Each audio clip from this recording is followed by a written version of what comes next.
Hamas ने अमरीकी सदर ट्रंप का गजा को मलबे से साफ करने का प्लान मुस्तरद कर दिया। अमरीकी सदर डोनाल्ड ट्रंप ने ख्वाहिश जाहिर की थी कि मिस्र और उर्दन समेत अरब ममालिक मजीद फ़लस्तीनियों को पनाह दें ताकि जंग से मुतासर इलाकों में अमन कायम किया जा सके।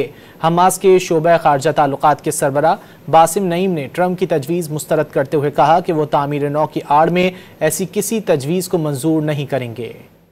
हमास ने अमरीकी सदर ट्रंप का गजा को मलबे से साफ करने का प्लान मुस्तरद कर दिया। अमरीकी सदर डोनाल्ड ट्रंप ने ख्वाहिश जाहिर की थी कि मिस्र और उर्दन समेत अरब ममालिक मजीद फ़लस्तीनियों को पनाह दें ताकि जंग से मुतासर इलाकों में अमन कायम किया जा सके। हमास के शोबा ख़ारजा ताल्लुकात के सरबराह बासिम नईम ने ट्रंप की तजवीज़ मुस्तरद करते हुए कहा कि वो तामीर नौ की आड़ में ऐसी किसी तजवीज़ को मंजूर नहीं करेंगे। हमास ने अमरीकी सदर ट्रंप का गजा को मलबे से साफ करने का प्लान मुस्तरद कर दिया। अमरीकी सदर डोनाल्ड ट्रंप ने ख्वाहिश जाहिर की थी कि मिस्र और उर्दन समेत अरब ममालिक मजीद फ़लस्तीनियों को पनाह दें ताकि जंग से मुतासर इलाकों में अमन कायम किया जा सके। हमास के शोबा ख़ारजा ताल्लुकात के सरबराह बासिम नईम ने ट्रंप की तजवीज़ मुस्तरद करते हुए कहा कि वो तामीर नौ की आड़ में ऐसी किसी तजवीज़ को मंजूर नहीं करेंगे।